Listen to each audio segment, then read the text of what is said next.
Now, as we mentioned earlier in the programme, the Prime Minister is going to Belfast this week to urge the parties there to come to an agreement and get the power-sharing institutions back up and running. The Assembly is currently gridlocked because the DUP won't take part until the Northern Ireland Protocol is changed or dropped. Now, that, of course, is likely to spark an almighty row with the EU, and some countries have already threatened a trade war if the UK acts unilaterally. Well, let's go live to Cork now. We can talk to Ireland's Foreign and Defence Minister Simon Coveney. Thank you very much for being with us this morning. Now, you've written in the Sunday Telegraph today to say, I'm deeply concerned for the well-being of the partnership between our countries. Can you just explain your concerns? Well, first of all, just to correct something that you've said, the EU hasn't threatened anything, not a trade war and not anything else. What the EU wants is partnership so that we can work together to resolve the issues that remain in relation to the protocol, which, of course, was designed to try to manage the disruption of Brexit on the island of Ireland.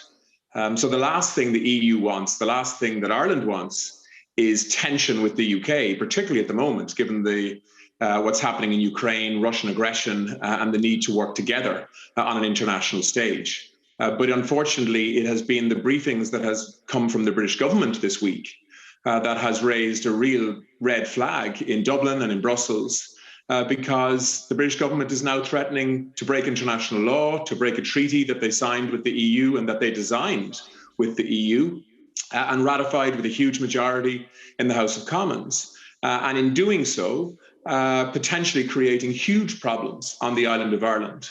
And while there are issues that need to be resolved in relation to the implementation of the protocol, there are concerns within the unionist community in particular that need a comprehensive response. The way to do that isn't for the British government to act unilaterally and to brief against the EU in the way that they have this week, encouraging the Prime Minister to act like he's acted on Ukraine in relation to the protocol and urging him to rip it up. That kind of aggressive language does nothing to move us forward on what is a difficult issue. You and I have spoken about the fallout from Brexit on the island of Ireland before. We've just had an election in Northern Ireland, which was a difficult election. It was a polarising election. And the challenge for us all is to listen to all communities, unionist and nationalist, and people who don't describe themselves as either, and try to ensure that the agreements that we've signed in the past, which is now international law, is applied with the flexibility and the pragmatism to respond to all of those concerns, as opposed to legislating unilaterally for the concerns of one community in Northern Ireland, which it seems to me is what the British government is now saying that they will do as soon as this week, if the EU doesn't give them everything they want. So that is not the way to approach a problem with a neighbour, with a friend, and with allies and partners, which is what the UK has right across the European Union right now. You saying there about Boris Johnson shouldn't take the same approach with the protocol as he did with Ukraine. What exactly did you mean by that? Well, what I mean by that is that Lord Frost, who of course was the former negotiator on Brexit issues, who was one of the architects of the Northern Ireland Protocol and the withdrawal agreement, which allowed the UK to leave the EU in a structured and managed way. And he did a good job in many ways for the UK.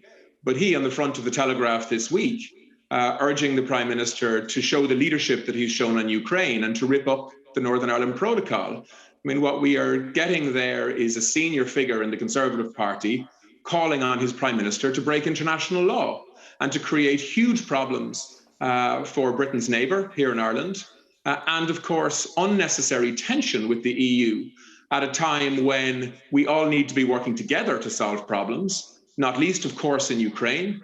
There are almost 30,000 Ukrainians have come to Ireland so far, seeking refuge and safety from the war in Ukraine, 5.5 million across the EU. And we have huge challenges to overcome together. The idea that we would ratchet up the tension on something else, an issue that we've been dealing with now for 6 years, which is the decision of the people of the United Kingdom to leave the European Union and all that flows from that in terms of disruption and tension, that we would ratchet that up now to new heights is deeply unhelpful, particularly when the EU wants to actually continue to negotiate, wants to show flexibility, wants to compromise, to actually recognise that there are legitimate concerns held within the unionist community in Northern Ireland that need a comprehensive response. The primary one being that we need to treat goods that are staying in Northern Ireland differently to goods that are at risk of travelling on through Northern Ireland into the EU and the EU single market. And the EU is willing to do that and dramatically change the number of checks on those goods if they can find a partner in London to do it with them. So Liz Truss, the Foreign Secretary, says the current EU proposals fail to properly address the real issues affecting Northern Ireland and in some cases would take us backwards. And if you look at some of what the UK wants, you know, as you're talking about there, changing the burden of proof for goods remaining in Northern Ireland, expanding the trusted trader policy, simplifying the process so traders have to provide less information, perhaps action on grace periods and VAT. Can you understand some of the frustration in Westminster that they believe that the EU has been heavy-handed in imposing some of these checks in a very, very delicate, as you know, of course, border in the Irish Sea? The DUP currently refusing to set up a power-sharing arrangement in Northern Ireland, so time really is of the essence. Yeah. Can you understand some of the frustration in Westminster at what they would perceive as the reluctance from the EU to act decisively or quickly enough? Well, Sophie, can I tell you, I've been in these discussions for more than 5 years now. I have been in negotiations with, I think, 4 or 5 different Brexit ministers on behalf of the British government, and all good people. But let me tell you, Ireland is also frustrated. We are dealing with the consequences now of a decision by the British people on our own country that's cost us hundreds of millions of euros, that is risking the peace process and its institutions on the island of Ireland. And so, you know, when we focus on frustrations, we need to think beyond Westminster. Yes, of course, Liz Truss, and she's a good person and I know her well. She wants to see changes in terms of how the protocol is implemented, and she is perfectly entitled to seek those changes. She has a partner in Maroš Šefčovič, who's the Vice President of the European Commission, who wants to do that with her. But there's no way the EU can compromise if the UK is threatening unilateral action to pass domestic legislation to set aside international obligations under an international treaty that, don't forget, the UK was the primary designer of, along with the EU. So, yes, I understand the frustrations, and in particular, I understand the frustrations in the unionist community. I've spoken to many unionists who want to see pragmatism and real flexibility so that trade within the United Kingdom, in other words, trade between Great Britain and Northern Ireland, is not disrupted in any way that is not absolutely necessary. And we can get there to a landing zone if we work in partnership. But, you know, sabre-rattling and grandstanding in Westminster, ratcheting up tension, is not the way to do it.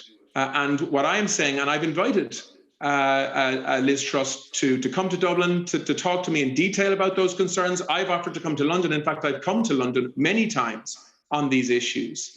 I think Maroš Šefčovič is in the same position. But look, at a time when the world needs the Western world to be united, to be acting in concert, to solve problems together, this is a problem we need to solve together. The last thing Ireland wants, the last thing the EU needs is tension with a country the size and the influence of the United Kingdom. So let's work together through the summer, get these issues resolved, get the institutions back up and running in Northern Ireland, which is what the Northern Ireland want. The final thing I'd say is, Sophie, that there is an impression often across the United Kingdom that Northern Ireland is deeply unhappy with the protocol and that a majority of people want it changed. That is simply not true. The majority of people in Northern Ireland have just voted for candidates that actually are in favour of the protocol because of how it manages the disruption of Brexit. 53 out of the 90 MLAs that were elected in Northern Ireland would vote in favour of the protocol tomorrow if asked to do so. What they want, though, is pragmatism and flexibility in terms of how it's implemented. That's what the EU wants to offer. That's what Dublin wants to help facilitate. And I hope that's what the British government will work with us on in the weeks ahead. Yeah, which is the point that I made to Kwasi Kwarteng about the majority on the Northern Ireland Assembly. I just wanted to quickly come back on, you said there that you had sent an invitation to Liz Truss to meet. Has she responded to that invitation? Well, look, I mean, we're talking again on Monday evening. I know Liz Truss very well. We shared other briefs that were similar in the Irish and British governments in the past. We'll speak again on Monday. This is such an important issue for Ireland that I am available at short notice to come to London or anywhere else, quite frankly, to try and work through these issues. And are you picking up any difference in tone between Liz Truss, who some say in the press briefings here is more strident, and the Prime Minister, who it's briefed as more conciliatory in his tone? Is there a split there from what you sense? Well, look, I want to be careful not to comment on the approach of British politics between Number 10 and others in Cabinet. All I can say is there is a landing zone and a solution that we can get to here if there is real partnership in terms of trying to solve these problems. Some of what's been said this week by various members of the British Cabinet is unhelpful in terms of helping us to get there.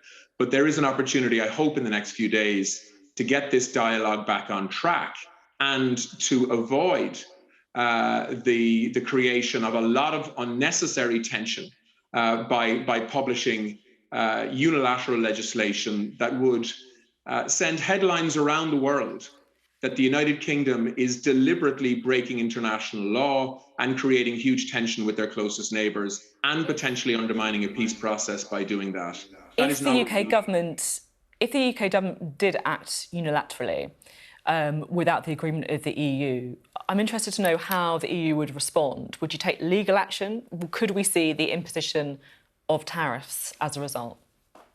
Well, the EU has already taken legal action because the protocol isn't being implemented, and the UK has decided unilaterally to put in place grace periods and so on. But the EU, in an effort to try to build partnership, set aside that legal action. They've frozen it in an effort to try to negotiate a sensible way forward. So and see tariffs? If ever that's an indication of where the EU is on this space, people need to look at that. The EU isn't threatening anything. And I think for us to focus on how the EU would respond to the British government deliberately breaching international law is probably where we shouldn't be right now. Instead, we need to be trying to avoid that situation. But I think everybody understands if the British government decides to set aside international law to create significant uncertainty on the island of Ireland in terms of single market membership and a whole range of other things, well, then, of course, there's a consequence. The EU is forced to respond.